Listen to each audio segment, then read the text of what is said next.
byamugendekeye bite. Reka badusubize inyuma Inyamata, ubwo tugarutse inyuma muri Genocide nyine muri Mata 1994. Wa mwana w'umukobwa hano yari arimo kwiruka. Mwibuka hano wirukaga urimo gukiza amagara yawe. Wirukaga urimo gukiza amagara yawe. Hano hari mu giturage cy'iwabo, nta makuru bafite, ubona ari abantu bishimye barimo kugenda batwereka abantu banditse ino filime. Iyi filime mwibuke ko iyi ni filime ariko bagendeye ku mateka ya Genocide yakorewe Abatutsi 1994. Hano mwibuke yuko aba bantu n'ubundi ntago bari babayeho neza, bari bafite ubutegetsi bubi, ariko nako aka kanya dushimira ubutegetsi buriho bwazanye ubumwe. Hano Genocide yaratangiye, itangirira hano mu giturage Inyamata niho barimo kutwereka, ariko mwibuke ko Genocide yari yarateguwe mu gihugu cyose. Hano batangiye kwica abantu, bakica abantu urupfu rubi, urupfu rw'agashinyaguro, urupfu rubi cyane, kuko bakoreshaga imihoro, imipanga, amasasu, bagakoresha ibintu ubuhiri, bagakoresha nyine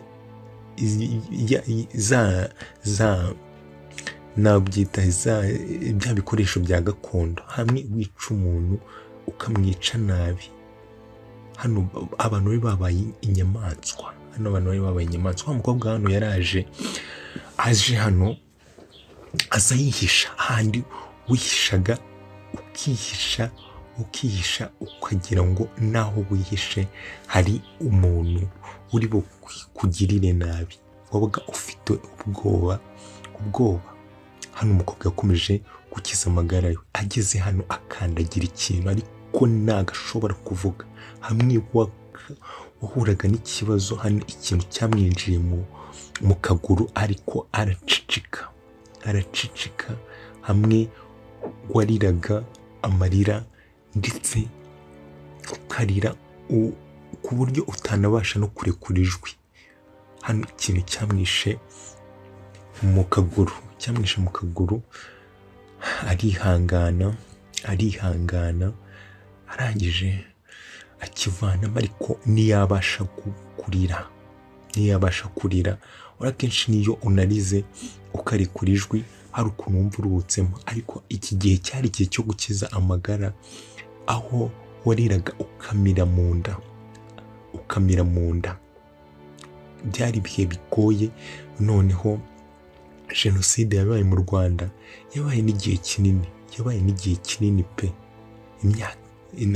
Baravuga ngo ni iminsi ijana. Ibaze iminsi 100 abantu barimo kwica abandi. Ibintu byari bibabaje cyane.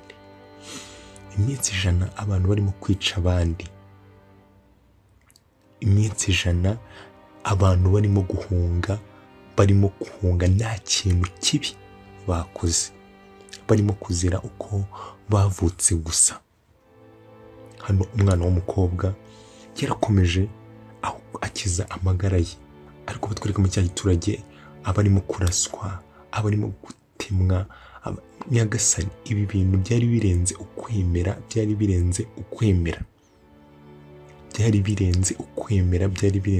wagira ngo Satani yari yamanutse aza mu bantu. Byari biteye agahinda.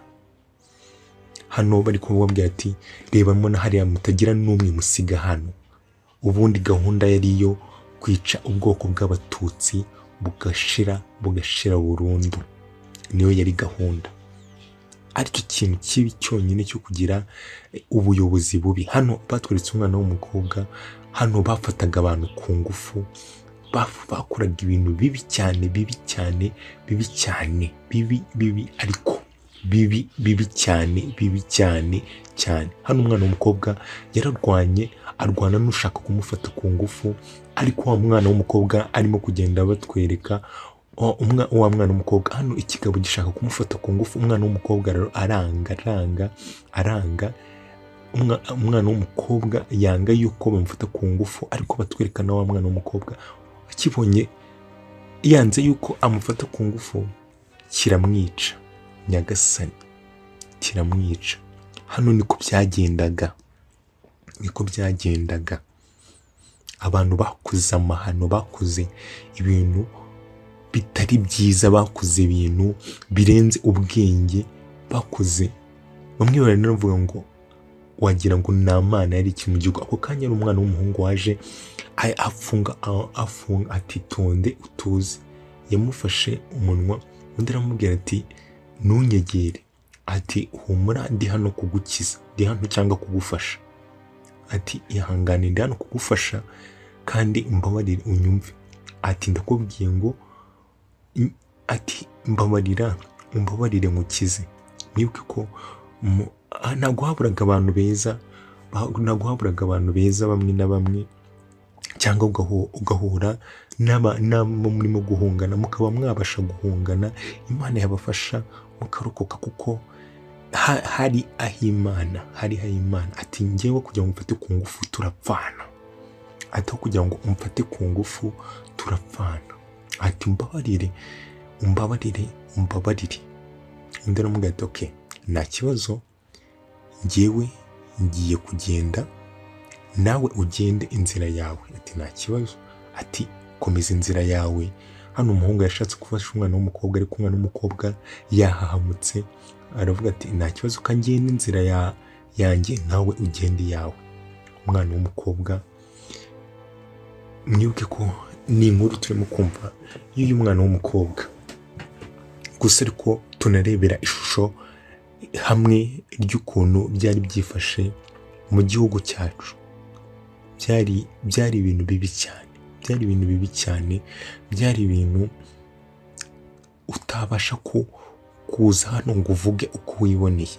Natwe tuba tuvuga nubwo tutaba twaravutse icyo gihe, wenda tutabibonye, ariko amateka yacu ubwayo arisobanura. Hano umwana w'umuhungu yaragarutse aza ariko yitonze. Hano byasabwaga yuko umuntu aba yabasha kukugirira icyizere, kuko hano byageze aho umwana yica mama we, umubyeyi akica umwana we, ababyeyi ubwabo hagati yabo bakicana ngo barimo gupfanga amoko. Nyagasani, byari ibintu bibi. Hano aramubwira ati rero ugomba kunkurikira, nimba ushaka tugomba kunkurikira, tukagenda tukareba uburyo twihisha, cyangwa tukareba uburyo turokoka. Ati rero nta kindi kintu, ntabwo waguma hano, nuguma hano bari buze kukwica. Mu giturage bageze aho ngaho batangira gutwika, abantu bari babaye amadayimoni, bari babaye nka Satani, bari babaye abantu babi cyane. Batangiye gutwika bafite imihoro, imipanga, amashoka. Ariko ibi byose byaberaga mu gihugu kimwe, byaberaga intambara yasaga nkaho yateguwe rwose, yateguwe neza. Iyi ntambara yari yarateguwe, hahandi uvuga ngo ubuyobozi bwari buriho, ntabwo navuga ko bwari ubuyobozi bwiza, bwari ubuyobozi bubi pe, ubuyobozi bubi, ubuyobozi budashyira abantu ngo babaringanize, babagira abantu bamwe. Ubuyobozi bwari bubi, ari naho tugomba kuzajya dushimira ubuyobozi bwacu, na perezida wacu Paul Kagame, tukamushimira. Hano umwana yageze mu giturage cy'iwabo, asanga abantu b'iwabo bose bapfuye. Basanze abantu bose baba bapfuye, reba abana bapfuye, barangiza ibaze gupfa. Byari birenze. Noneho ugasanga ibaze umwana nka gutya akica umubyeyi we akamwicara iruhande. Maze umwana uba warabonye bino bintu, mwibaze mwabana mwe. Hano umwana w'umukobwa yageze mu giturage cy'iwabo, asanga igiturage cy'iwabo cyose bagishyize hasi. Abantu babishe noneho urw'agashinyaguro, urupfu rumwe rubi cyane. Umwana biramurenga arangije yabonye hano byari biteye agahinda. Hano yaraje abona musaza we, ati Munyagasani, ati ibi ni ibiki koko bakoze? Ati ibi ni ibiki bakoze? Noneho ibi ni ibiki bakoze? aba bantu ni ibiki bakoze? Aba bantu ni ibiki bakoze? Undi amuga ati cicika, hano warariraga ukarira, ariko ukarira. Ati cicika, nyamara nukomeza kuvuga cyane, ati natwe baraza batwice. Ati cicika, ati cicika, ati ahubwo haguruka tuhunga. Ati uyu nguyu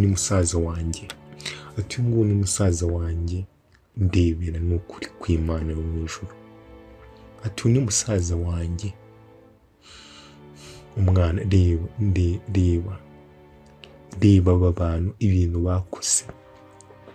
Abantu baragiye bahinduka inyamaswa, ariko n'iminsi yagiye yicuma, ariko abantu bagakomeza kumva banyotewe no kwica amaraso. Dore icyo bita rero ijoro ribara uwariraye.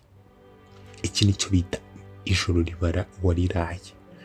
Guhunga uhungisha amagara, guhunga nta kintu kibi wakoze, guhunga uzi ko usigaye wenyine, famiye yawe bayishe, guhunga uzi ko urimo guhunga igihugu cyawe, igihugu wavukiyemo, si n'ayandi mahanga, guhunga uzira ubuyobozi bubi, guhunga uzira abantu babi. Undi hano yakomeje kumubwira ati ihangane, ndimo kumva ibihe urimo gucamo. Ati ndimo kumva ibihe rwose urimo gucamo. Ati ndimo kukumva neza cyane. Ati ndimo kukumva neza cyane. Ati kandi ubu nanjye ndimo kwibaza, ati se njyewe hari abanjye baba barokotse? Ati ndimo kubyibaza. Ati kuko aba bantu barimo kutwita inyenzi. Ibaze abantu bicaga abandi barimo kubita ngo ni inyenzi barimo kwica. Ibaze, ese wowe Mana y'isi n'ijuru, ibaze kubona abantu barimo kwita abandi inyenzi, ngo barimo kubica, ngo babona ko atari abantu nkabo. Ibintu ahantu byari bigeze. Ibaze n'ukuri kw'Imana mu ijuru. Umuntu agahunga, arimo guhunga umuturanyi batizanyaga, basabanaga umunyu. Umuntu agahunga, arimo guhunga umwana we. Umuntu arimo guhunga umuyobozi we wamuyoboraga. Umuyobozi arimo guhunga umuturage we. Ibaze.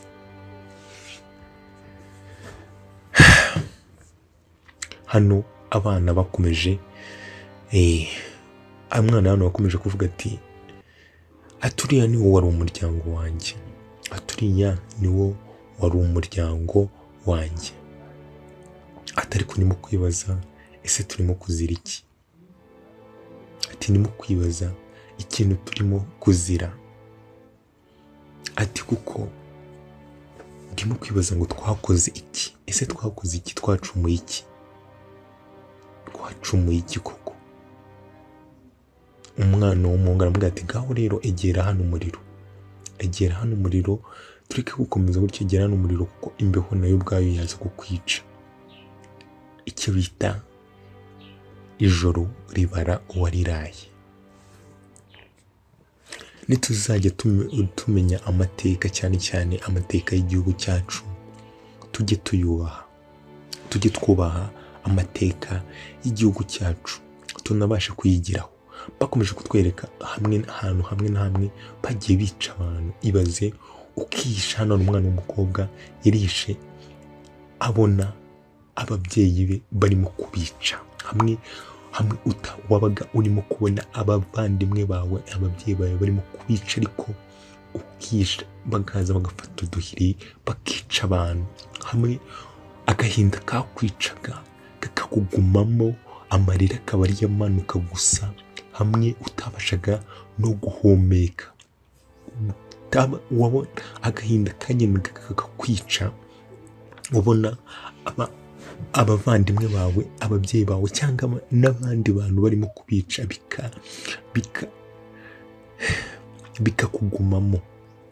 bikakugumamo handi wavugaga hamwe watabaraga ubuzima bwawe, ariko kandi ubona n'ubwo abandi abantu ukunda barimo kugenda. Hano ababyeyi bose barabishe umwana hano, ariko ugenda bavuga ati tujye no ku rundi rugo. Ibaza abantu ukuntu byari byagenze. Aba bantu bari babaye iki? Aba bantu ese Mana ni hatari. Hano umwana w'umukobwa yakomeje kuba ari hano, ageze hano yumva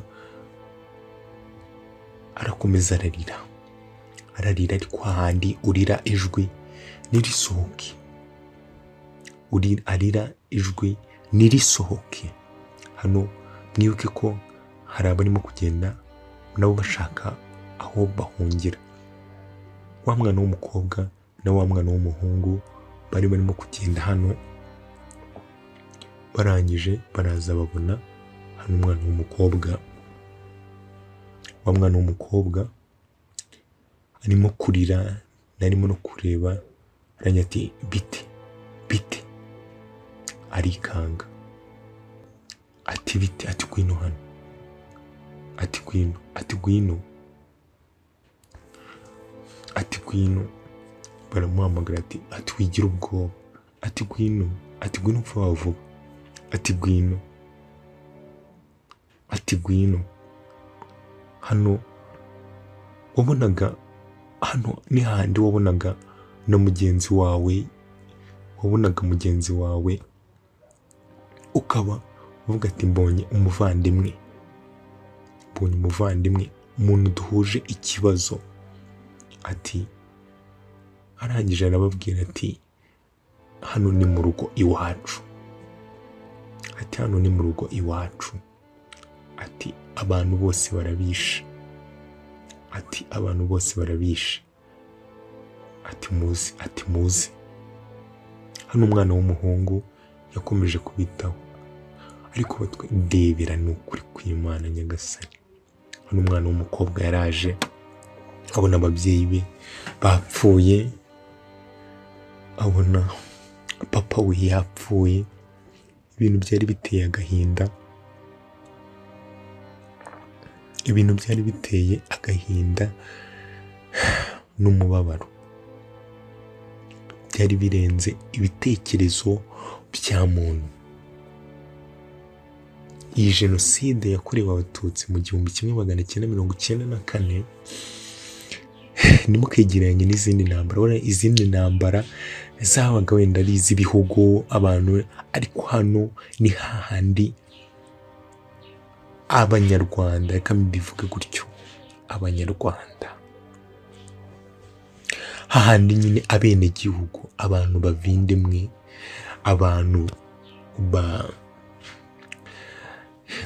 bafite ubwenegihugu, nyine abantu navuga ngo abantu bo mu gihugu cyangwa abantu bavuga ururimi rumwe aribo bishe abandi, bavuga ururimi rumwe,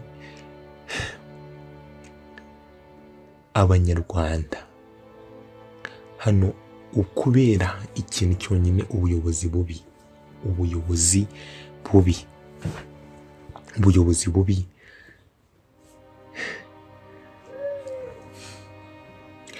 nyamara tujye dushima leta yacu, leta yatugaruriye, kuko leta yakoze ibintu ibaze guca. Hano umwana w'umuhungu yaraje asanga no mu nzu abantu bose babishe.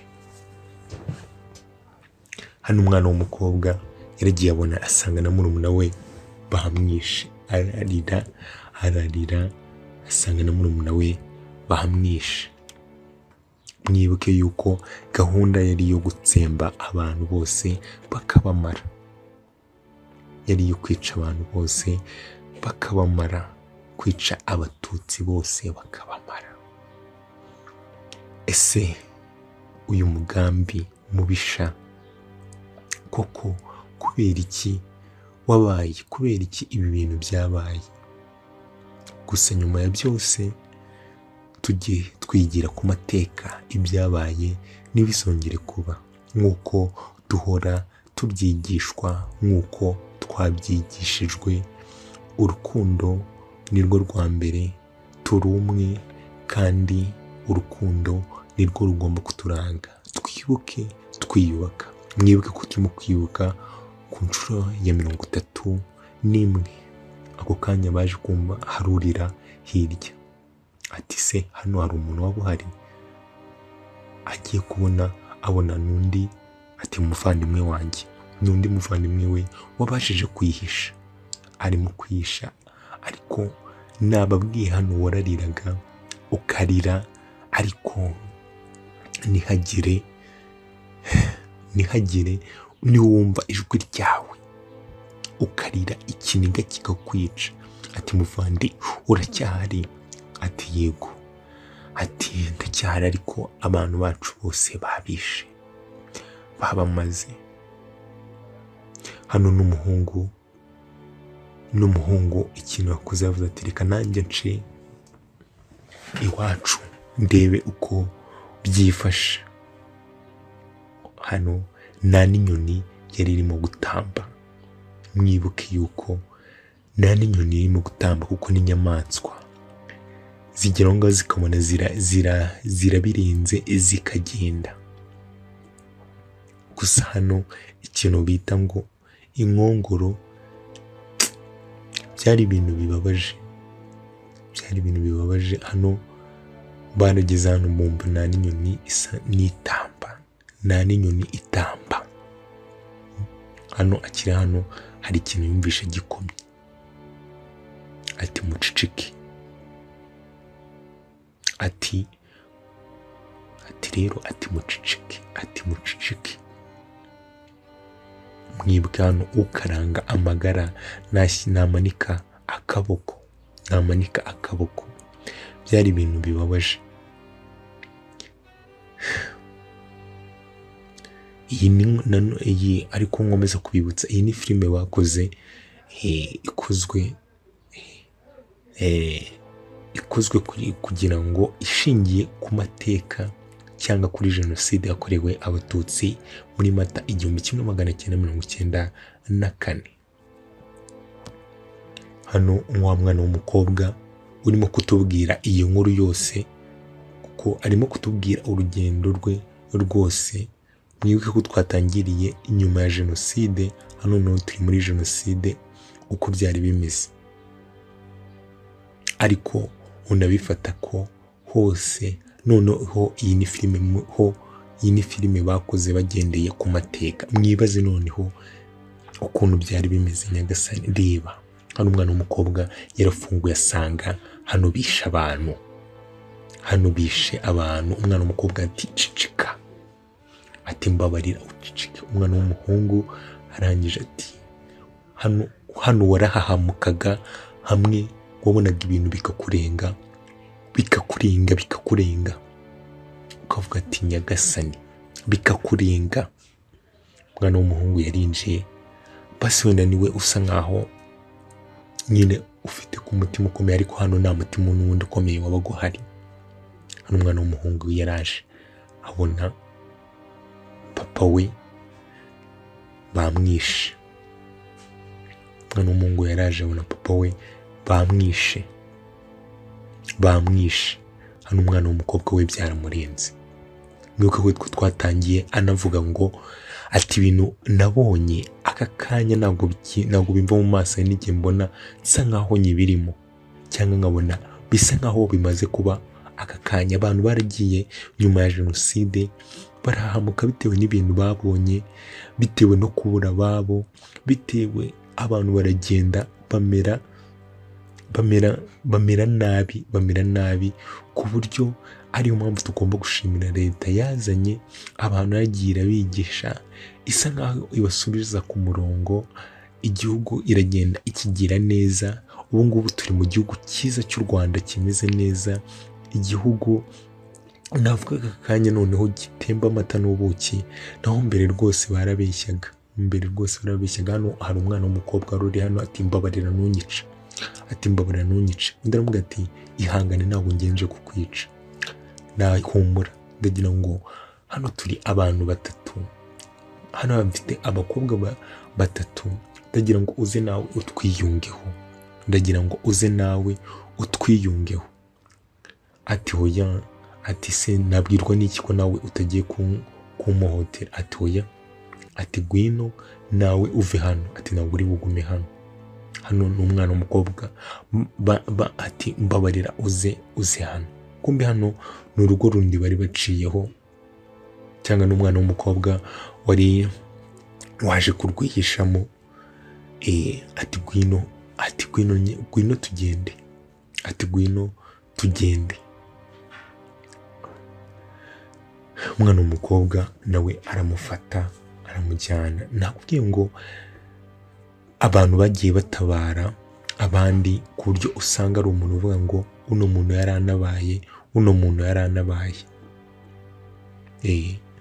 Hano rero yaraje afata wa umwana w'umukobwa ageze ahangaha, abona nimba ari papa we, araza ararira.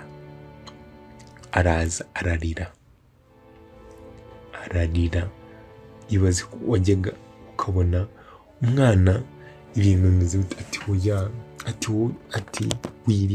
ati wirira, handi wabuzaga umuntu kuririra uwe kugira ngo adasakuza namwe bakaba babica. Ibaze ahantu byari bigeze. Ibi bintu byari birenze ukwemera, bagenda batubwira amateka bikaturenga. Abantu batatinyaga kwica abantu ngo babicire no mu rusengero. Ibaze, hari naho numvishe ngo hari n'abamansera, abantu tuzi abamansera tuba tuzi ko ari abantu b'Imana, ari abantu b'iki, ati hano bagakora nyine amahano. Ari byo nashaka kubabwira, bagakora amahano bagatanga abantu, cyangwa bakababwira ngo nibasohoke. Hano yabaramubwira ati Keza haguruka tugende, ntabwo twaguma hano. Keza we yari yahamutse, mwibuka ko yavuye mu giturage cy'iwabo na bose babishe. Hano abicanyi bazaga bavuga ngo u Rwanda ku bw'abahutu. Ibaze ngo u Rwanda ku bw'abahutu, niko abicanyi bazaga baririmba ngo noneho ngo bariya bose ngo ni inyenzi, ngo u Rwanda ku rw'abahutu, ngo abandi bose ngo ni inyenzi, cyangwa kuvuga ngo abatutsi ni inyenzi. Hano babakobwa baraje barihisha, barangiza baraza abicanyi bafata umwana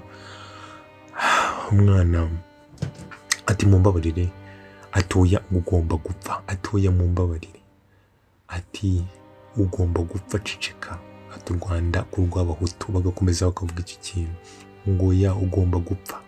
Ibaza aho umuntu yazaga akabwira mugenzi we ngo ugomba gupfa. Si wowe wamuhaye ubuzima, si wowe wamuremye, si uri Imana, nta kintu uri cyo cyagombaga gutuma waka umuntu ubuzima, kuko si wowe wamuhaye. Hano umwana amubwira ati rero muguma ahangaha, urumva, ati rero muguma ahangaha, ati munyumve, ati mugiye kugenda kandi nta buryo gusigana, ati murimo kunyumva, ati nta bintu byo gusigana, ati rero mu nyumve neza, ati tugiye gutambuka gake gake kugira ngo turenge hano hantu. Bazanye ibipine birimo kwaka, barangiza barambika kuri wa mwana w'umukobwa bamutwika ari muzima. Barimo kuvuga ngo bagomba gupfa. Mbibutse yuko ati tugomba kubica izino nyenzi, ngo tugomba kwica inyenzi nyinshi. Babana barahekanye, uwari ufite igikomere. Hano umwana ageze ahangaha aragwa kuko ati undi aramufata. Mwibuke ko uyu nguyu ari n'umuvandimwe we, aramufata amwe ati jya mu mugongo muheke. Mwibuke ko abantu barahungaga bakava nk'ahangaha, bakava nk'i Kigali bakagera za Rusizi, bakambuka bakagera za hehe. Abantu baragenze. Dore nano icyo bita ijoro ribara uwariraye. Ni iki ngiki baba bavuga, babwiye ngo guhungisha amagara yawe, ugahungisha amagara yawe. N'ibi ngibi baba bavuga. Hano yamubwiye ati Keza, ati kuba tugeze ahangaha ni ukubera Imana. Ati kuba turimo guca muri bino bintu ni ukubera yo. Ati kandi tugomba kubicamo.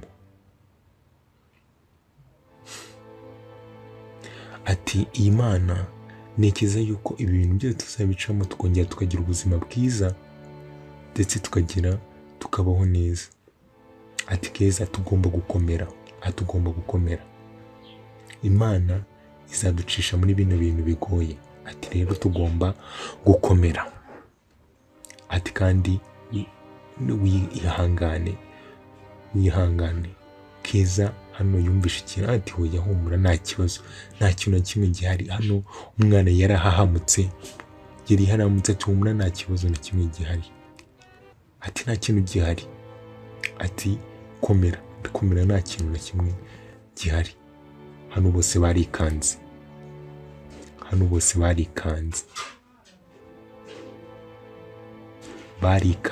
Ese ni bande bumvishe? Hano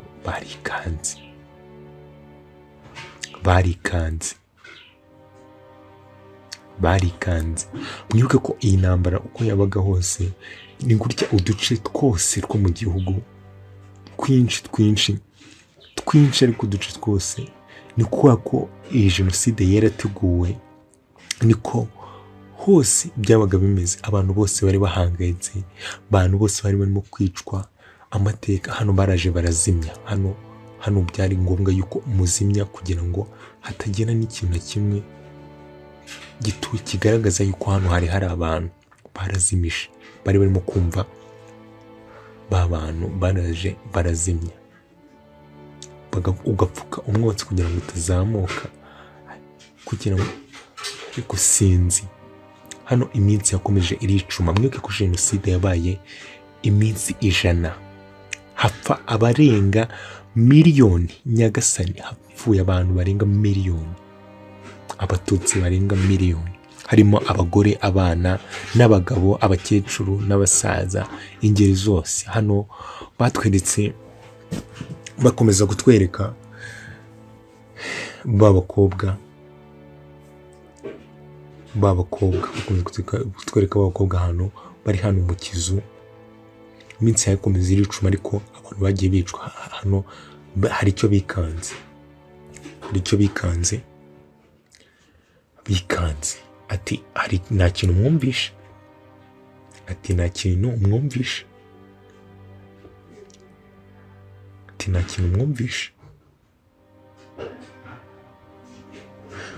Barakomeza, baraza afata ati utuzi. Ati Kiza hano tugomba kwirwanaho. Ati Kiza hano tugomba kwirwanaho. Arangije afata igiti. Harije ati ni njyewe kumwe ni wa mwana w'umuhungu. Ati ni njyewe muhumure. Ati ni njyewe. ati ni njyewe muhumure. Ati se waba ubonye ubufasha? Ati ubonye ubufasha bw'umwana w'umuntu? Ati nta bufasha mbonye. Ati nta bufasha buhari nyagasani. Ati nta bufasha buhari. Ati nta bufasha buhari pe. Ati se noneho tugiye gukora iki? Tugiye gukora iki? Ati rero tugomba gushaka plan B. Ati ngiye kujya mu kindi giturage cyangwa mu kandi gasantere ndebe ko nabona ubufasha. Ati murimo kubyumva? Ati ngiye kujya mu kandi gasantere ndebe ko nabona ubufasha. Akobwa rero natoya ntabwo wakongera kudusiga hano. Ati munyumve nta kintu muri bube ndi buzi. Ati hoya ntabwo twakumbwira gusigara ngaha. Ati ariko munyumve. Ati kujyana niko twese dupfuye twapfira hamwe. Ati mwege muguma ahangaha, hano hantu ashobora kuba hatekanyemo gakeya. Ati muguma ahangaha. Ati muguma ahangaha ngewe ndahita ngaruka. Ati ngiye gushaka ubufasha ndahita ngaruka. Ati murimo kunyumva? Ati yego. Ati guma ahangaha rero. Ati muguma ahangaha. Wa muhungu aterura cya giti nawe cyo kugira ngo aze kwirwanaho nagera ushaka arangije areba wa mwana w'umukobwa aramubwira ati ndi bugaruke. Ati ndagaruka. Umwana w'umuhungu arangije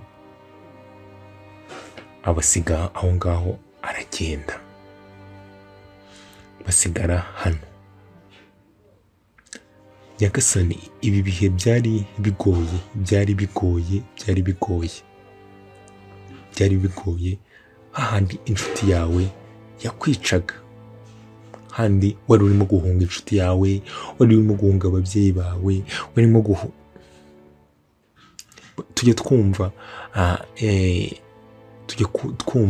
inkuru abantu bagenda batubwira cyangwa ubuhamya abantu bagenda batubwira tukumva biraturenze, ukibaza ngo ibi bintu byakozwe n'abantu, kumva nyine birakurenze.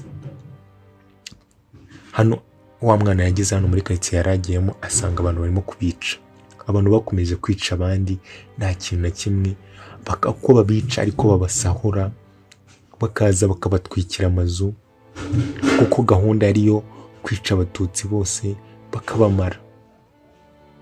Abantu bari babaye inyamaswa. Ati bakomeza kuvuga rya jambo ati u Rwanda ku rw'abahutu. Abantu bari barashyize imbere amoko, ahandi twari tugeze. Mwibuke ko wa musore yari yagiye kureba abantu bashobora kuba babafasha cyangwa bashobora kuba babufasha. Yageze rero muri quartier, mwibuke ko yasanze abantu barimo kubica, barimo kubakorera ubw'agashinyaguro, abantu barimo gushya, abantu babatwitse, abantu babatemye, abantu babamaze. Hano gahunda yari ihari yari yo kwica ubwoko bw'abatutsi bose bugashira. Hano yaraje asanga abantu bose bashize, agahinda karamwica. Banze yari na quartier y'iwabo, arebye ku ruhande abona hano hari umukobwa nawe uryamye bamwishe. Hano abantu bose, abantu bari babaye inyamaswa, Mbibutse ko yuko iyi ni filime yakozwe bagendeye ku mateka yabaye mu Rwanda, amateka y'amahano yabaye mu Rwanda mu 1994 ubwo Genocide yakorerwaga abatutsi yabaga. Hano yaraje, tugaruke aho yasize babana b'abakobwa. Hano imvura yatangiye kugwa, nibuke ko none muri bano bakobwa harimo n'utwite. Imvura hano yatangiye kugwa,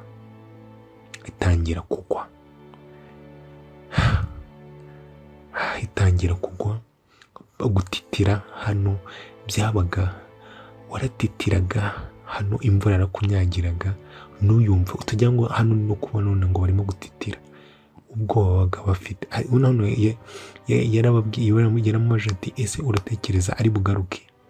ati yego ndabizi neza ko ari bugaruke, ati yagiye gushaka ubufasha, ndabizi neza yuko ari bugaruke, ati rwose ari bugaruke.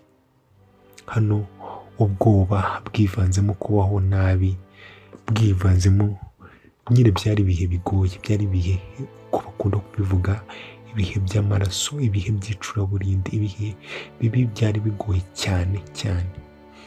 Hano bakomeje barimo kwibaza kuri musore ati ese kuko ari buze, bakomeza ati rero ntabwo rero tugomba kuba twava hano, ati ntabwo twava hano, ati se urumva umeze gute? Undi azunguza umutwe, nyine hari ukuntu ubona ukabona ibintu byakurenze, ukabona ibibazo byakurenze. Iyi ni intambara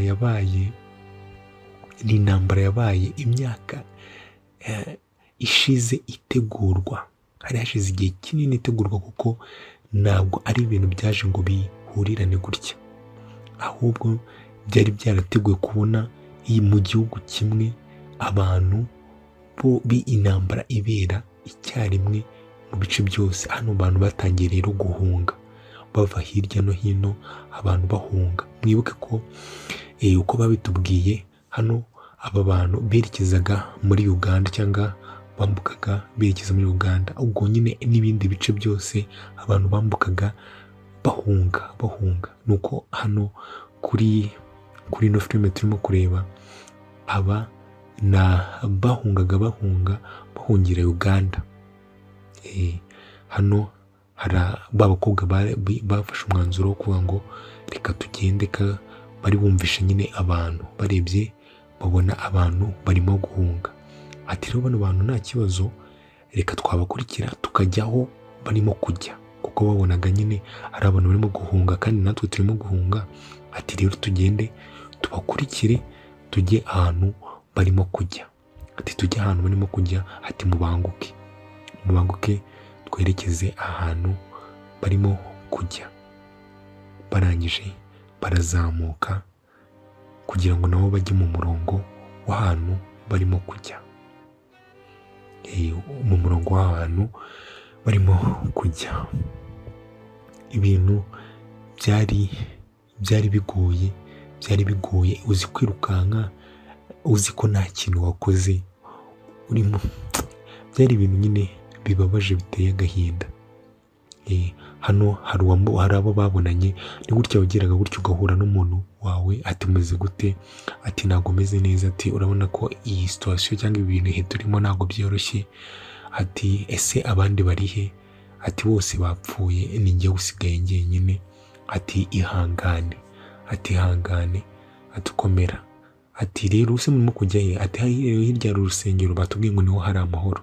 Ati mwibuke ko hano abantu benshi bahungiraga mu nsengero, bagahungira mu nsengero, ariko amateka tubwira yuko no mu nsengero rwose abicanyi batatinye kwica abantu, ngo batinye Imana, ngo bakomeje bica abantu kugeza naho hari abapadiri, abapasiteri bagiye batanga abantu, babandi bagusengeshaga akaba aribo bagutanga, wa wundi wajyaga gusaba penitensi akaba ariwe ugutanga.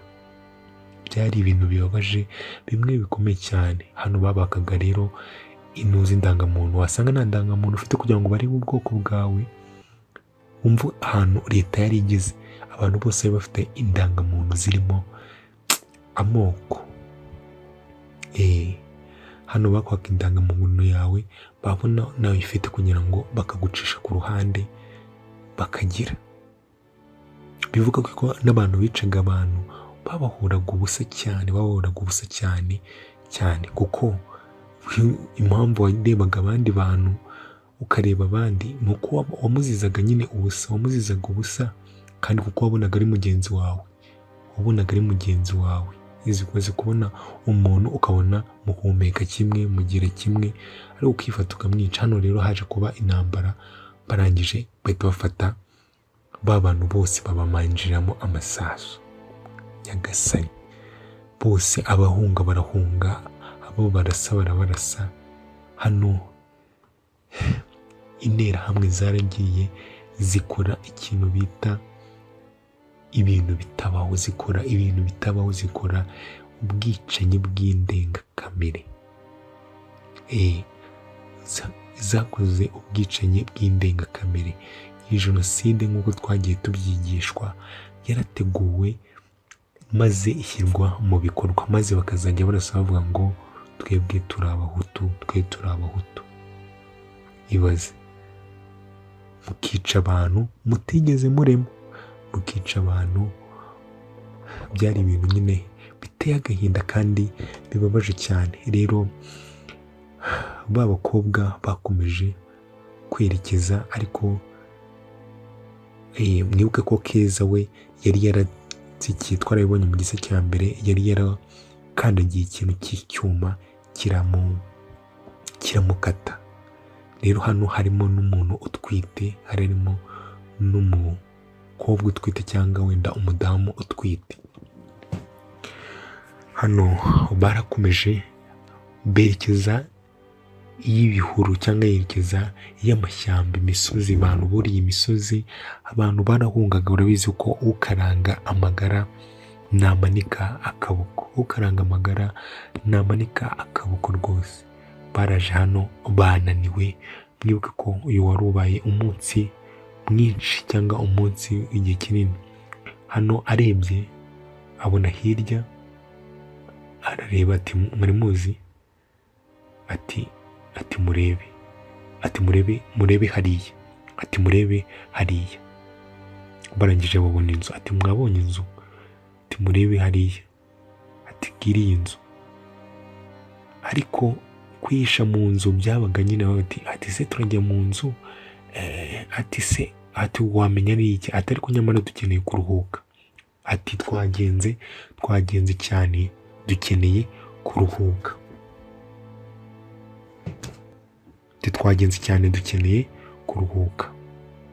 ati mu bitekerezo tugende basi nyine turuhuke.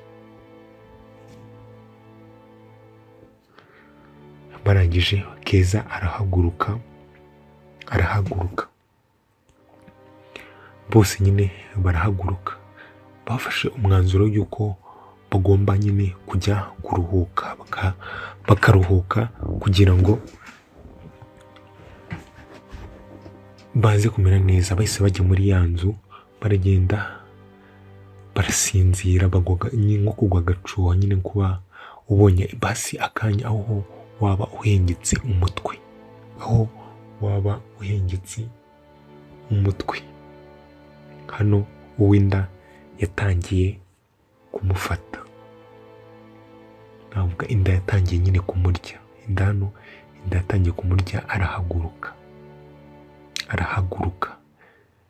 Mwibuke yuko iyo umuntu ugiye kubyara, iyo inda imufashe, hari igihe nyine bimusaba yuko nyine iyo ubabara n'undi no mu buzima busanzwe urasakuza cyangwa uravuga cyane. Hano yatangiye gutaka, aravuga ati, undi hano amubaje ati ni iki, ubaye iki? Ati ubaye iki? Ati ndimo kuribwa, ati ndimo kubabara, ati icara hasi, ati tuza, ati ngwino kandi wicare, ati kandi nyine utuze. Hano yatangiye gusa nkaho asakuza, ariko ari kwa kundi nyine handi wasukuzaga ibintu byose ugashyira hasi. Hano yatangiye gusakuza, kandi mwibuke yuko bari mu bwihisho, barimo kwihisha. Handi wasakuzaga ariko ugasakuriza mu mutima, handi ibyo bita guhamba muri roho, nyine ugaceceka. Ati batangiye ati ihangane. Hano bandi bose ati se abaye iki? Ati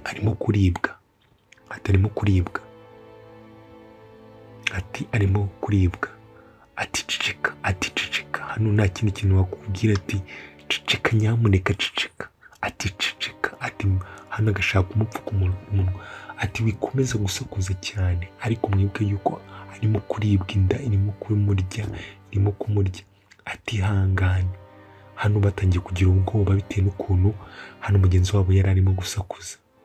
Hariya hari uwicaye yatuje, tangiye gusa arasakuza cyane, atari ko se ntabwo ushobora guceceka, ati yewe arimo kubabara. Hano batangiye kugira ubwoba, ati arimo kubabara cyane. Hano bakomeje kumubuza kuba yasakuza, arangije arasakuza ati tubabarire basi uceceke, ati gabanya, ati ceceka nyamuneka, ati ceceka, ati komeza wihangane.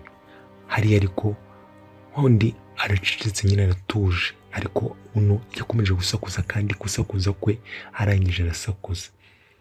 Ati wamubwiye agaceceka, atarimo kubabara, rega arimo kubabara. Arangije bavanayo igitenge baramufubika cyangwa baramworosa.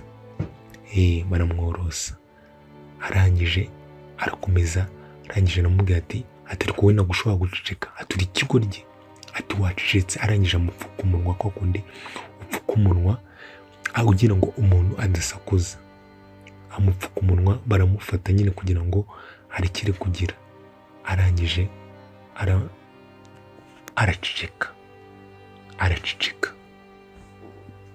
arangije araceceka.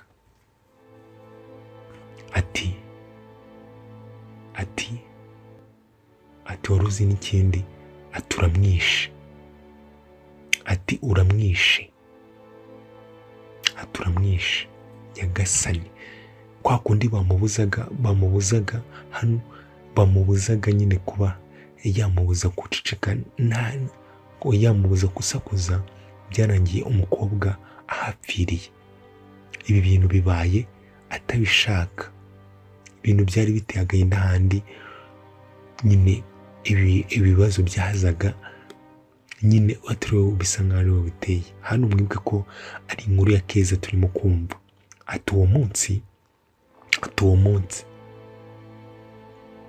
ati nta muntu n'umwe wigeze urokoka, byari ati iryo joro cyangwa uwo munsi, ati byari bibi, ati byabaye bibi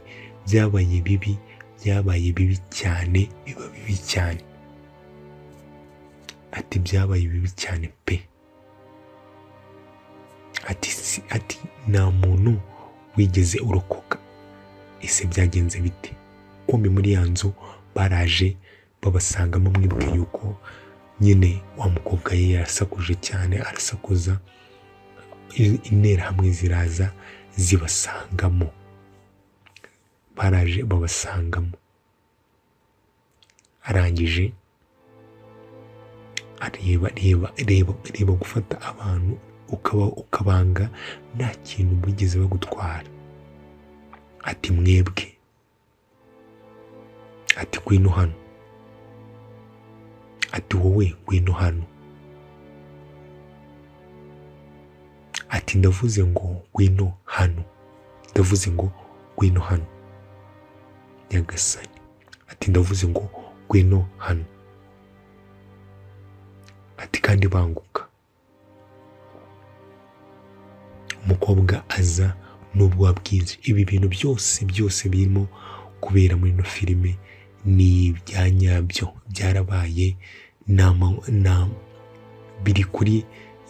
birishingiye ku nkuru mpamo. Abantu bakoze amarorerwa, bakoze ibintu bitari byo. Arangije aramufata, aramubwira ati ndabanga. Ibaze kwanga abantu nta kintu bagutwaye, ati ndabanga.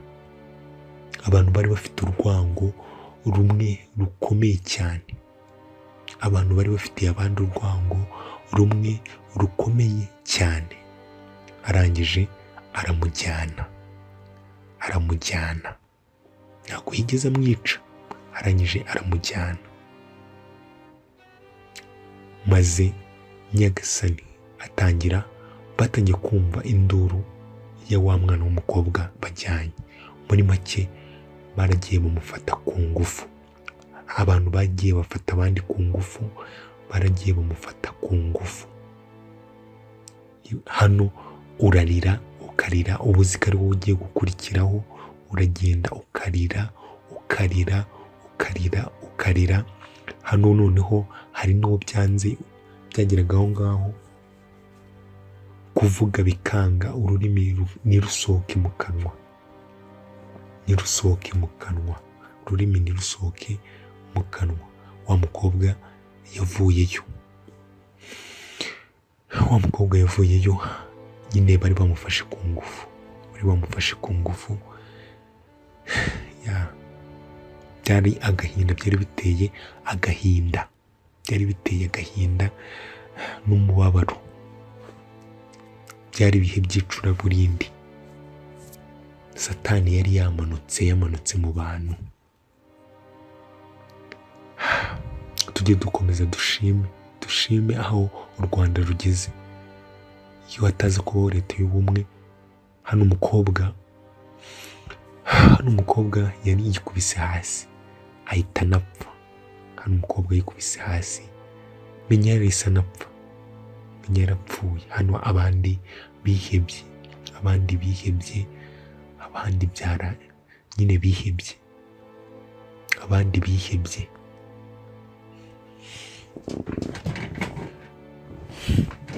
Hano yaraje aririra kuri wa mukobwa, nawe uvuga ati ni njyewe ugiye gukurikiraho, ya nkozi y'ibibi nawe yaraje yarangije aramubwira ati nawe rero gwino Keza. Ese Keza hano ho we yaharokotse ati? Hano Keza ko yavuze ko uyu munsi wari ugoye, yatubwiye ko uyu munsi wari ugoye, yaharokotse ati?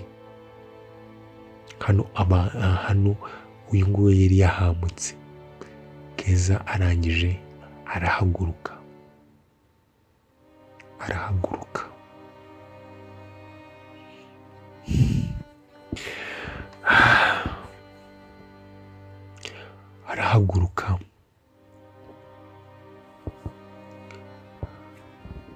arangije. Kumbi hano nta nubwo wa mugabo ari we wenyine, yaraje amwinjiza amukubita umugeri ibaze.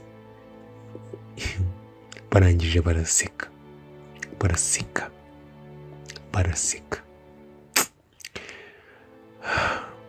Arangije aramubwira ati Keza, mwibuke yuko ubushize ahura na wa musore mu gice cya mbere, nawe yashatse kwirwanaho gutya, ariko si hano ho ari buharokoke. Ati gerageza, ati wese ati nawe gerageza, ati katurebe noneho icyo ubasha gukora. Arangije kimurambika hasi, ati cicika. Kirangije gitangiye kumukuramo imyenda, n'ukuri kimukuramo imyenda nacyo kivanamo.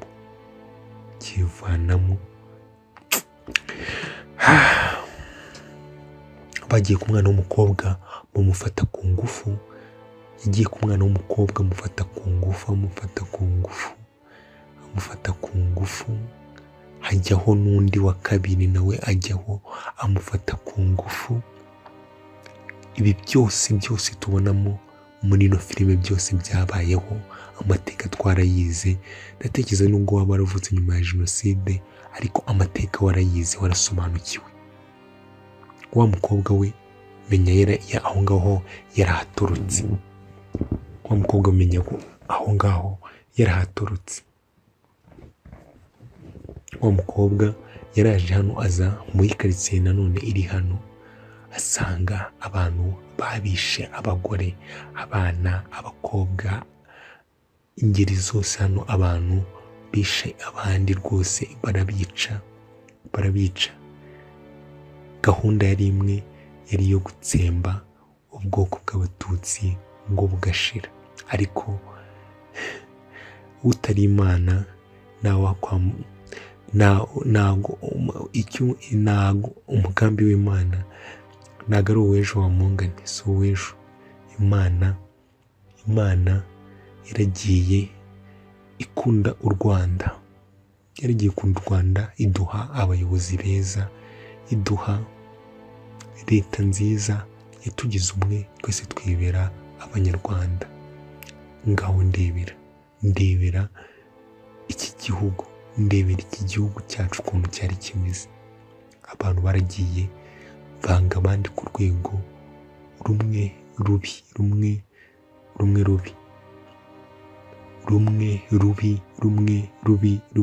rubi, ariko dukomeza kwibuka twiyubaka. Mwibuke ko turi mu cyumweru cyo kwibuka, tuzafata n'iminsi 100. Icyumweru buriya icyunamo kirakomeza kugeza ku minsi 100. Jenoside yabaye iminsi 100. Ibaze iminsi 100 abenegihugu barimo kwica abandi benegihugu.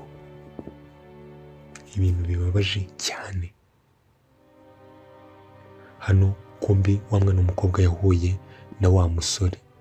Mwibuke ko wa musore yari yagiye aje gushaka ubufasha, arangije amubonye araza aramuhobera,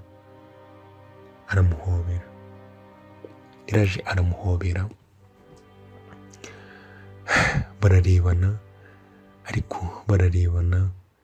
Mwibuke yuko hano habaga hashize igihe kinini. Ati se abandi barihe?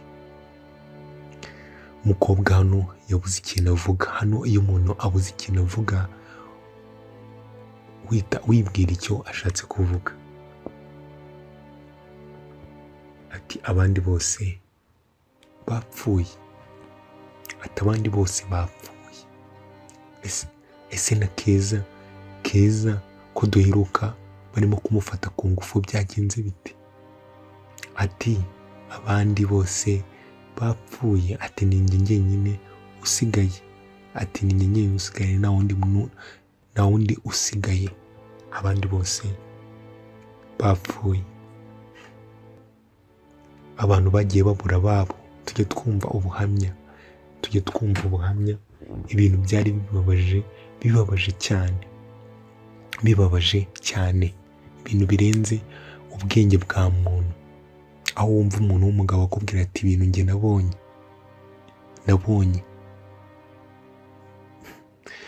Ati byari birenze ubwenge bwanjye. Ibintu byari birenze ukwemera. Hano tugaruke. Hano abantu bari bapfuye. Dore na Keza.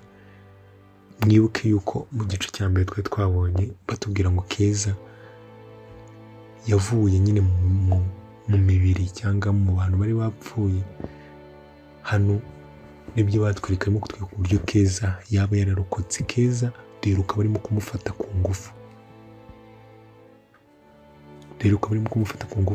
Hano kumbi yari agifite akuka kazima.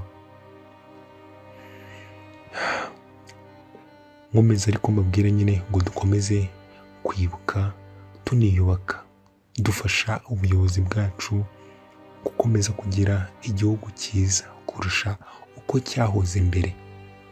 Dufite abayobozi beza. Ubu noneho navuga ko nyine aka kanya ubu ngubu igihugu cyacu ariko kirimo gutemba amata n'ubuki. Hano Keza yavuye mu abandi bose bari babishe.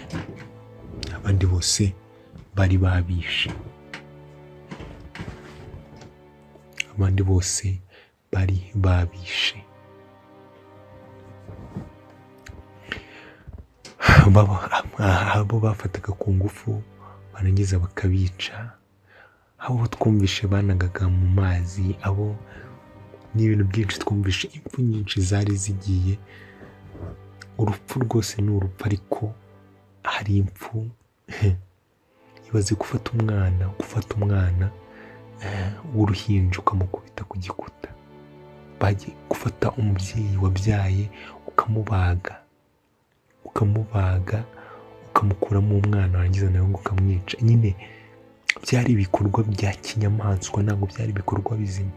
Byari ibikorwa bya kinyamaswa. Rero umuntu wese uri hirya no hino utari mwiza ku gihugu cy'u Rwanda akaza apfobya Jenoside, akayipfobya, uwo muntu n'Imana ntabwo igomba kumubabarira, kuko ibyabaye ni ibintu bigaragarira amaso. Ahubwo icyo tugomba gukora ni ukwigira ku mateka, tukigira ku mateka. Hano Keza yaje arimo kuvuga ati gukira kwanjye cyangwa kuva aho ngaho, kurokoka kwanjye kwaho ngaho byari ibintu nyine byari bikomeye, byari ibintu bikomeye, byari ibintu bikomeye. Yaje yanegekaye ari atazi aho ajya, atazi nyine. Hano byabaga byakurenze, hano ubundi wabaga wapfuye. Harabatubwiraga yuko aho babaga bameze nyine nk'abapfuye n'ubundi. Hari ibintu ubona ukabona birenze ukwemera kwawe, birenze ibitekerezo byawe, birenze ibitekerezo bya kimuntu. Rero umuntu udatinya amaraso ya kimuntu, cyangwa udatinya gukaraba amaraso y'umuntu, uwo muntu aba atakiri umuntu. Ahubwo umuntu udatinya gukora amahano nk'aya ngaya nyine, uwo muntu aba atakiri umuntu. Iyo ubasha kuba wakora ikintu kibi ntabwo uba ukiri umuntu. Kandi ikindi buriya barabivuga buriya umuntu agaragarira mu kugira ubwoba. Buriya umuntu utagira ubwoba sinzi ikibazo bafite. Umuntu agaragara mu kugira ubwoba, mu kugira uwo muntu ibyo byose. Abantu bose hano twagarutse hano kuri bariyeri, hano hakuno, hano habaga bariyeri, bakaza bakareba ngo bakakwitegereza, bakakwemerera cyangwa bakakwangira. Mwibuke n'indangamuntu zabagaho. Ariko indangamuntu zacu z'uyu munsi ni indangamuntu y'umunyarwanda.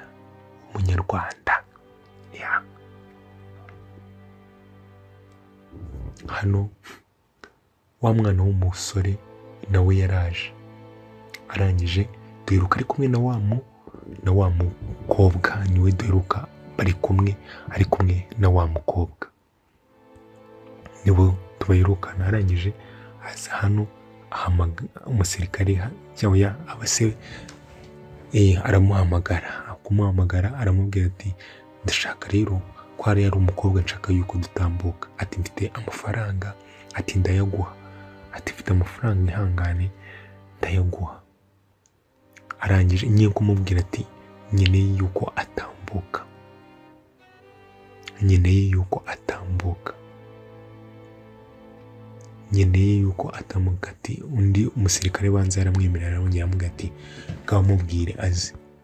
Arangije aramubwira, araza umwana w'umukobwa, ati banguka.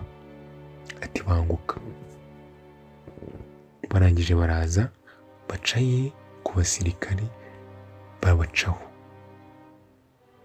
Arambwira ati uyu nguyu mwitegereze. Umukuru wabo aramubwira ati mwitegereze uyu nguyu. Ati n'uyu nguyu kandi mumwitegereze. Bageze aho ngo barabatangira, nyagasani, barabatangira. Ati uyu nguyu ni umututsi nyagasani. Ati ceceka aho ngaho. Ati n'uyu ni umututsi. Ibaze barangije barabafata. Sinzi nimba hano bari buharenge. Ibintu byari bibabaje. Baragufataga bakagutandukanya n'inshuti, byari ibintu nyine bibabaje. Byari ibintu bibabaje cyane ariko cyane. Maze barangije bararashe wa mwana w'umukobwa, n'undi n'uyu muhungu nawe baramurasa. Ntabwo bigeze barenga aho ngaho. Abantu bari babaye abagome byarangiye. Abo ngabo ntabwo bigeze barenga aho ngaho. Keza we yaraje, abantu bose bapfuye, ahantu hose hari imirambo, ahantu hose hari abantu bishe, abantu banagiye bica abandi, ahantu hose nyine. Iyo barimo kukubwira ubuhamya urabwumva ukavuga ati ese ibi bintu koko, ukumva nyine birenze ukwemera, ukageza hano uvuga ati ibi bintu koko byabayeho.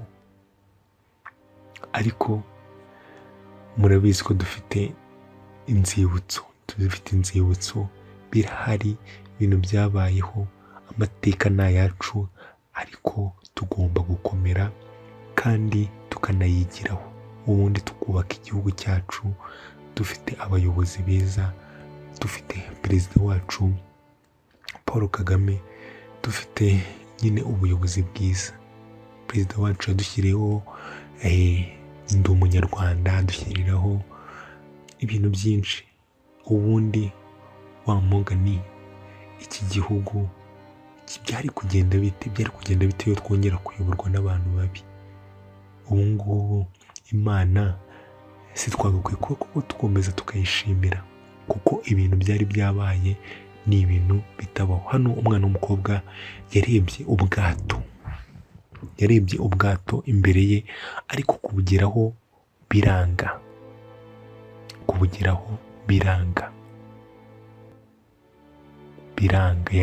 Mwibuke ko haciyeho igihe kinini menya no kurya byari ingorabahizi. Kurya menya nabyo byari ingorabahizi pe, kuko kurya icyo gihe byabaga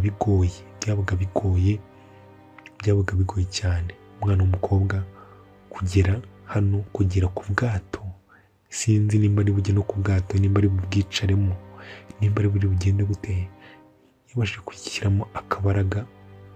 Arangije hano nimwe kirimo kutubwira ati icyo gihe no kugera ku bwato byarakomeje biragorana, no kuba nagera ku bwato byarakomeje biragorana. Yarakomeje arikuruza inda, araza akora ku bwato, ariko birakomeza biranga, ariko aragerageza, ararwana. Mwibuke yuko yari arimo gukiza nyine amagara ye.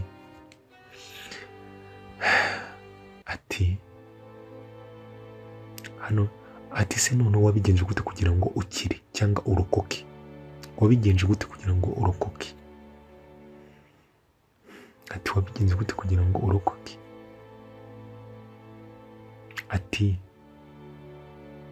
Rega nta gisubizo mfite.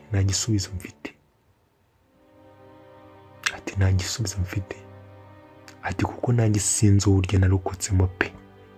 Hari igihe nyine ibintu bikakurenga nyine bikakurenga.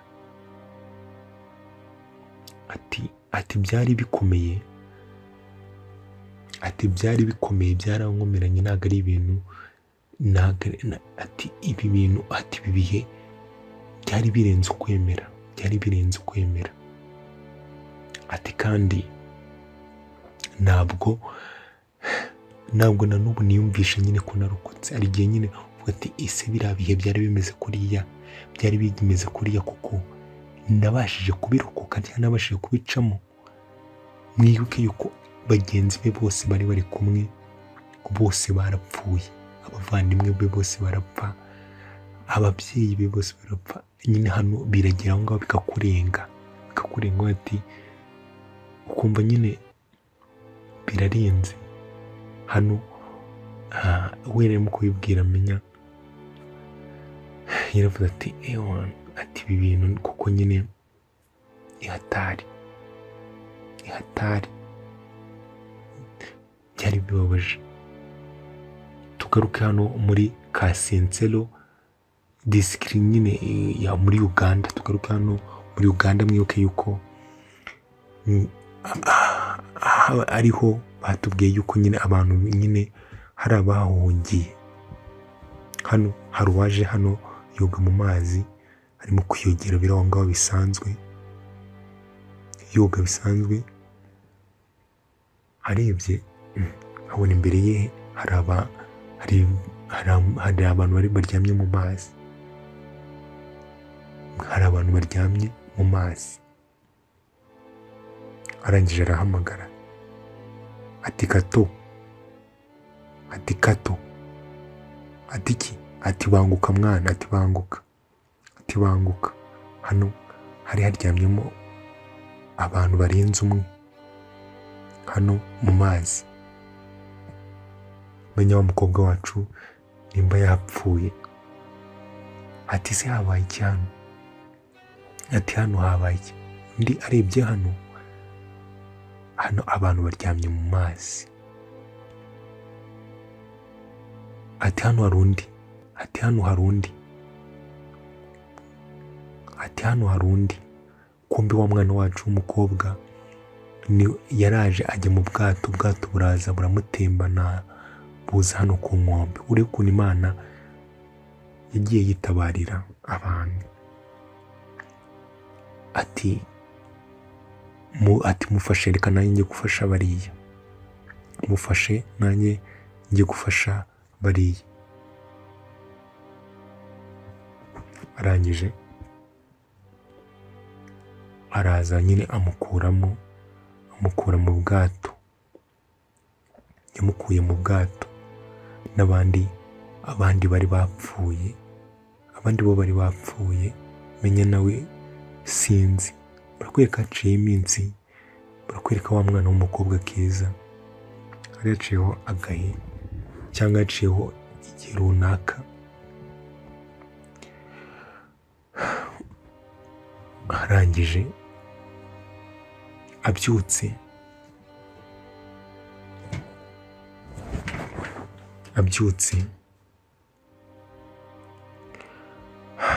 arabyuka areba ahantu abona ntabwo ahazi, areba ahantu abona ntabwo ahazi.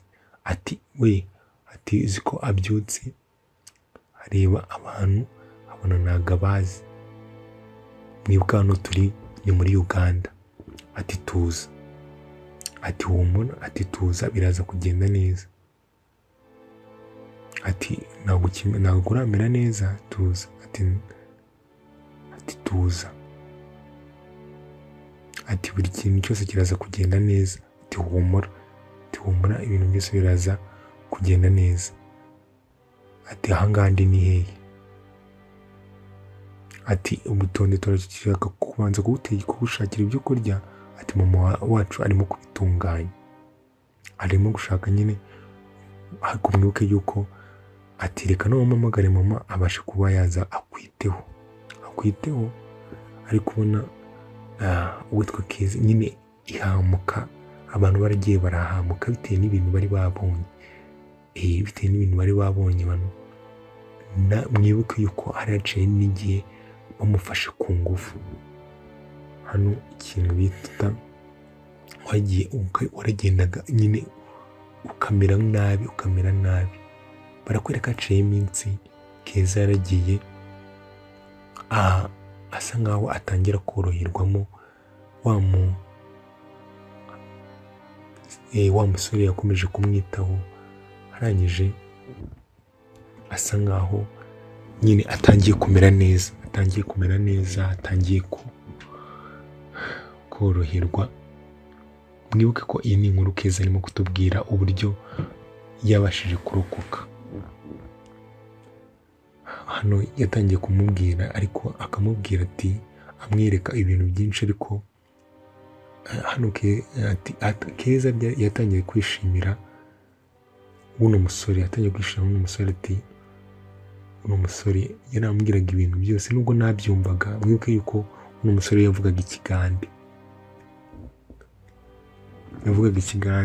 ati nubwo nabyumvaga ariko nabonaga ari umwana mwiza nyine, nabonaga ari umwana mwiza, nabonaga nyine anyitayeho. Mwibuke yuko yaramaze igihe kinini abona abantu babi. Ati nabonye ari umusore mwiza.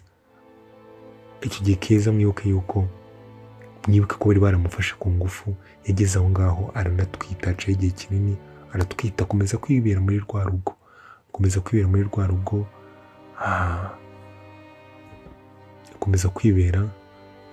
rwa rugo. Arangije yatangiye nyine, batangiye bisa nkaho byatangiye nyine, basa nkaho nyine bitanyeho, ubona nyine haraje nyine n'urukundo, ubona nyine ibihe byaragiye, atangira nko kumwibagiza, nko ati kumwibagiza nyine, yabashije kuba yamwibagiza ibintu bibi cyangwa nyine gusa nkaho amucisha ati, hano yakomeje kuvugira wa mukobwa inkuru, aramubwira ati yari mwiza, yari umwana mwiza, ati yari nk'umuryango wanjye, ati yanyitayeho pe, ati yanyitayeho, yambereye umwana mwiza. Ubwo arimo kuvuga uriya mugabo cyangwa uriya musore wamwitayeho, ati yanyitayeho, ati yambereye byose, ati ni famiye yanjye, ni papa, ni mama. Nibuka ko Keza ababyeyi be bose bari barapfuye, bari barabishe muri Jenoside yakorewe Abatutsi 1994. Rero yari yarabonye basi ubasha kuba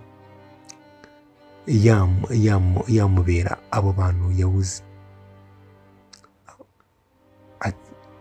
Yarakomeje hano agahinda karakomeje karamwica, arababara, ararira, ariko nyine byari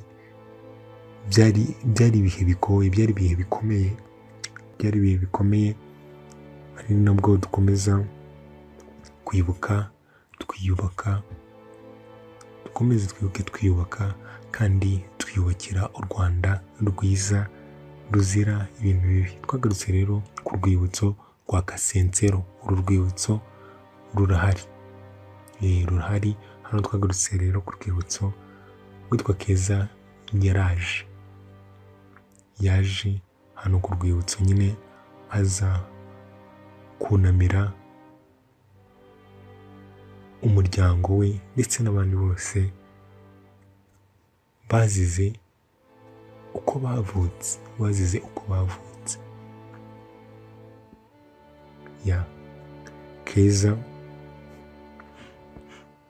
Keza hano yaratangiye ararira, ati iyo ngeze hano mba numva hameze nko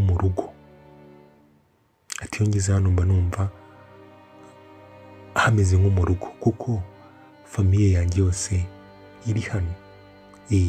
Ati rero ngeze hano mba numva hano rwose hameze nko mu rugo pe, mba numva hameze nko mu rugo. Ati iyo ngeze hano mba numva hameze nko mu rugo.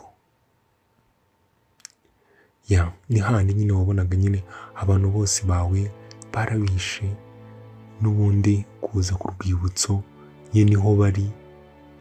Ati famiye yanjye nimba yose iri hano, nanjye hano ni nko mu rugo. Ati hano mbafata nko mu rugo. Arangije ararira, agahinda karagiye kajya mu bantu bateye abandi agahinda, abantu bambuye abandi abantu babo. Ibintu byari ibintu bibi. Nibajya batubwira ko byari bibi, tujye tubyumva gutyo, tubyemere, kuko igihamya kirahari. Ibintu byari birenze ukwemera, byari bibi. Hano Keza yarakomeje ararira.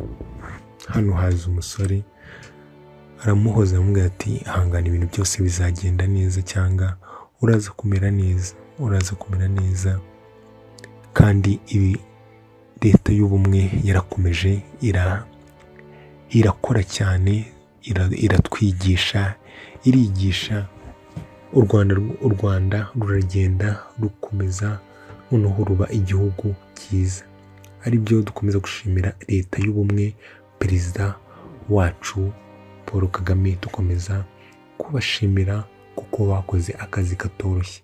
Rero dukomeze twibuke, twiyubaka, niyo ntero, kugira ngo twiyubakire igihugu cyacu. Rero bakomeza batubwira ngo mu 1994 nibwo hahise habaho urwango rukomeye hagati y'Abahutu n'abatutsi, bityo birema itsembabwoko rikomeye cyane. Maze nyuma y'uko indege ya perezida ihanuka nibwo jenoside yahise itangira ishyirwa mu bikorwa, maze mu minsi 100 abarenga miliyoni barapfa, harimo abagore, abana ndetse n'abagabo. Bakomeza no kutubwira ngo mu gihe bageragezaga kwambuka Uganda, Mutesi na Shema biciwe ku kiraro. Imirambo yose y'abiciwe ku kiraro ntabwo yigeze iboneka, ndetse n'abicanyi babo cyangwa babishe ntibigeze baboneka. Bakomeza kutubwira ngo nyuma yo gufatwa ku ngufu no kwicwa, imirambo ya Mutoni, Linda n'abandi yajugunywe muri Gitarama, maze bamaze kugenda uwitwa Keza avamo muri iyo mibiri ari muzima. Keza yavuye mu mibiri ari muzima. Barakomeza baratubwira ngo inzirakarengane zirenga 2875 bapfuye muri jenoside yakorewe abatutsi, bashyinguwe muri Uganda ku rwibutso rwa Kasensero, nyuma y'uko basanze imirambo yabo ireremba hejuru y'uruzi rw'Akagera. Sinari mbizi ibyo ngibi, ni amakuru nari mbifiteho yuko hari n'imibiri y'abazize jenoside baba bashyinguye muri Uganda. Ibyo ni amakuru nari mbifiteho. Gusa dukomeze twibuke twiyubaka, kuko ibyabaye ntabwo twakifuza ko byongera kuba. Dukomeze twibuke twiyubaka, duharanira kuba umuntu umwe, dushyira ibyo leta idushishikariza ariyo urukundo, ndi umunyarwanda imbere, ndi umunyarwanda. Iby'amoko nta hantu byigeze bitugeza. Nk'uko turi mu cyumweru cyo kwibuka, iminsi 100 yo kwibuka, dukomeze dushyigikirane, urubyiruko dukomeze duteze imbere igihugu cyacu, dushyire urukundo imbere, turwanya amacakubiri ndetse n'ingengabitekerezo za jenoside. Reka dutegereze ikindi gice cya kabiri cy'iyi filime, turebe uko bizaba bimeze. Ciao ciao, dukomeze twibuke twiyubaka.